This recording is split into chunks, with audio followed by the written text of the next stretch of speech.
Hello दोस्तों, स्वागत है आपका हमारे चैनल पर। आज की वीडियो कुछ ऐसी है जो आपकी जिंदगी में कभी ना कभी काम आएगी। इमेजिन कीजिए, रात के 11 बजे हैं और आपको अचानक याद आता है कि कल सुबह मकान मालिक को किराया देना है या फिर बाइक की EMI भरनी है, लेकिन बैंक अकाउंट में सिर्फ 500 रुपए बचे हैं और सैलरी तो अभी 10 दिन बाद आएगी। अब क्या करें? दोस्तों से मांगे या बैंक के चक्कर काटें? रुकिए, आपके फोन में गूगल पे, फोन पे या पेटीएम तो है ना? जी हाँ, आजकल ये UPI एप्स सिर्फ चाय की टपरी पर पेमेंट करने तक सीमित नहीं है, ये आपको कुछ ही मिनटों में लोन भी दे सकते हैं। लेकिन सवाल ये है क्या UPI एप्स लोन लेना वाकई सही है?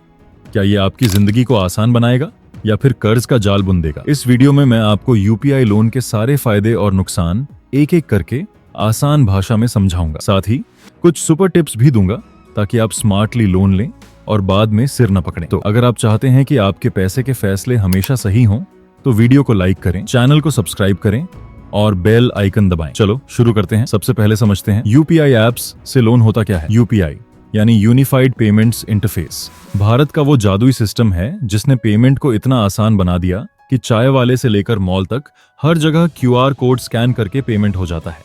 लेकिन अब ये एप्स सिर्फ पेमेंट तक सीमित नहीं है। 2023 में RBI ने UPI पर क्रेडिट लाइन नाम का एक नया फीचर शुरू किया और 2025 में ये और पॉपुलर हो गया। मतलब आप गूगल पे, फोन पे, पेटीएम, अमेजन पे या नवही जैसे एप्स पर लोन ले सकते हैं, वो भी बिना बैंक ब्रांच जाए। ये लोन बैंक या NBFC यानी नॉन बैंकिंग फाइनेंशियल कंपनीज के साथ पार्टनरशिप में दिए जाते हैं। जैसे गूगल पे DMI फाइनेंस के साथ, फोन पे L&T फाइनेंस के साथ और पेटीएम अपनी NBFC के जरिए लोन देता है। कितना लोन मिल सकता है? छोटे लोन 500 रुपए से शुरू होकर क्रेडिट लाइन में 20,000 से 60,000 तक और बड़े पर्सनल लोन में 5 लाख तक। कितना टाइम लगता है? बस कुछ मिनट। अप्लाई करो, अप्रूव हुआ और पैसे अकाउंट में। लेकिन दोस्तों, इतना आसान होने के बावजूद इसके फायदे और नुकसान को समझना जरूरी है। तो पहले फायदों की बात करते हैं। पहला फायदा, सुपर फास्ट और आसान प्रोसेस। दोस्तों, अगर आपको तुरंत पैसे चाहिए तो UPI लोन से तेज ऑप्शन कोई नहीं। मान लो आपको मेडिकल इमरजेंसी के लिए 10,000 रुपए चाहिए। ट्रेडिशनल बैंक में आपको फॉर्म भरने होंगे, ढेर सारे कागज जमा करने होंगे और अप्रूवल के लिए 4 से 5 दिन इंतजार करना पड़ सकता है। लेकिन UPI एप्स में बस ऐप खोलो, लोन या क्रेडिट सेक्शन में जाओ, अपनी डिटेल्स डालो जैसे आधार और PN, और अगर आप प्री अप्रूव्ड हैं तो OTP डालते ही पैसे आपके अकाउंट में। उदाहरण, फोन पे पर अगर आपकी क्रेडिट लाइन लिंक्ड है तो दुकान में QR स्कैन करो और पेमेंट सीधे क्रेडिट से हो जाएगा बिना बैंक बैलेंस छुए। 2025 में UPI ट्रांजैक्शंस हर महीने 20 बिलियन से ज्यादा हो रहे हैं और क्रेडिट लाइन की वजह से छोटे बिजनेस वाले जैसे किराना स्टोर या फ्रीलांसर्स इसे खूब यूज कर रहे हैं। दूसरा फायदा, कम से कम कागजी कार्रवाई। UPI लोन में आपको ढेर सारे डॉक्यूमेंट्स की जरूरत नहीं। ज्यादातर एप्स सिर्फ आधार नंबर, PAN कार्ड और पिछले 3 से 6 महीने का बैंक स्टेटमेंट मांगते हैं। कुछ एप्स में तो सिर्फ एक सेल्फी और आधार OTP से काम हो जाता है। और हाँ, 2025 में RBI ने एक नया नियम लाया है। हर लोन के साथ आपको KFS यानी कि फैक्ट स्टेटमेंट मिलेगा जिसमें लोन अमाउंट, ब्याज दर, टेन्योर और सारी फीस की पूरी डिटेल होगी। इससे कोई छुपा हुआ चार्ज नहीं रहता। ये उन लोगों के लिए गेम चेंजर है जिनके पास फॉर्मल इनकम प्रूफ नहीं, जैसे फ्रीलांसर्स, छोटे दुकानदार या स्टूडेंट्स जो पार्ट टाइम काम करते हैं। तीसरा फायदा, फ्लेक्सिबल रिपेमेंट और user friendly options. UPI credit line एक तरह का रिवॉल्विंग क्रेडिट है, यानी जितना पैसा यूज करो उतने पर ही ब्याज लगेगा। जैसे अगर आपको 1 लाख की क्रेडिट लाइन मिली लेकिन आपने सिर्फ 20,000 रुपए यूज किए तो ब्याज सिर्फ 20,000 पर लगेगा, न कि पूरे 1 लाख पर। रिपेमेंट कैसे? आप EMI चुन सकते हो, 3 महीने से 12 महीने तक, या फिर पूरा अमाउंट एक साथ चुकाओ। कई एप्स में ऑटो पे का ऑप्शन है जो UPI से लिंक्ड होता है। मतलब सैलरी आते ही EMI ऑटोमेटिक कट जाएगी और आपको टेंशन लेने की जरूरत नहीं। पेटीएम में तो बिल पेमेंट के साथ ही लोन रिपेमेंट का ऑप्शन है। इससे आपकी क्रेडिट हिस्ट्री भी अच्छी बनती है अगर आप टाइम पर पेमेंट करते हो। चौथा फायदा, कोई कोलैटरल की जरूरत नहीं। ये अनसिक्योर्ड लोन होते हैं, मतलब आपको कोई प्रॉपर्टी या गारंटी गिरवी रखने की जरूरत नहीं। ये उन युवाओं के लिए अच्छा है जो पहली बार लोन ले रहे हैं और जिनके पास एसेट्स नहीं। पांचवा फायदा, क्रेडिट स्कोर बूस्ट और एक्स्ट्रा बेनिफिट्स। अगर आप लोन की EMI टाइम पर चुकाते हो तो आपका CIBIL स्कोर बढ़ता है, कभी कभी 20 से 50 पॉइंट्स तक। ये फ्यूचर में होम लोन, कार लोन या क्रेडिट कार्ड लेने में मदद करता है। साथ ही कई एप्स कैशबैक और रिवॉर्ड्स देते हैं, जैसे फ्रीओ ऐप पर UPI पेमेंट्स पर रिवॉर्ड पॉइंट्स मिलते हैं जो बाद में डिस्काउंट में यूज हो सकते हैं।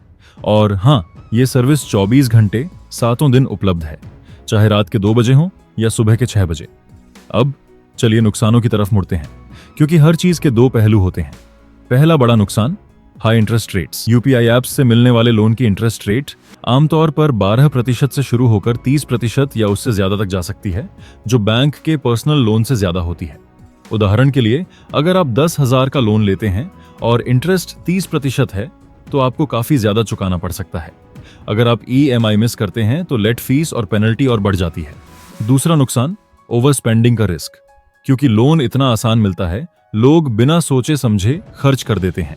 ये क्रेडिट कार्ड की तरह ही है, जहां आप सोचते हैं कि बाद में चुकता कर देंगे, लेकिन डेब्ट ट्रैप में फंस जाते हैं। कई रिपोर्ट्स बताती हैं कि ऐसे लोन से लोग ज्यादा कर्ज में डूब जाते हैं, खासकर युवा जो इंपल्सिव शॉपिंग करते हैं। तीसरा नुकसान, क्रेडिट स्कोर पर नेगेटिव इम्पैक्ट। अगर आप रिपेमेंट मिस करते हैं तो आपका क्रेडिट स्कोर खराब हो जाता है, जो फ्यूचर लोन या क्रेडिट कार्ड लेने में समस्या पैदा करता है। साथ ही ये ऐप्स आपके पर्सनल डेटा को एक्सेस करते हैं, जैसे कॉन्टैक्ट्स और लोकेशन, जो प्राइवेसी का इश्यू हो सकता है। कुछ मामलों में अगर डिफॉल्ट होता है तो रिकवरी एजेंट्स हैरासमेंट कर सकते हैं। हालांकि RBI ने अब स्ट्रिक्ट रूल्स बना दिए हैं। चौथा नुकसान, लिमिटेड अमाउंट और टर्म। ये लोन ज्यादातर छोटे अमाउंट के लिए होते हैं, जैसे 50,000 तक, और टेन्योर भी छोटा होता है, 3 महीने से 12 महीने तक। अगर आपको बड़ा लोन चाहिए तो बैंक बेहतर ऑप्शन है। साथ ही एलिजिबिलिटी हर किसी के लिए नहीं होती। अच्छा क्रेडिट स्कोर और स्टेबल इनकम जरूरी है। पांचवा नुकसान, टेक्निकल इश्यूज और डिपेंडेंसी।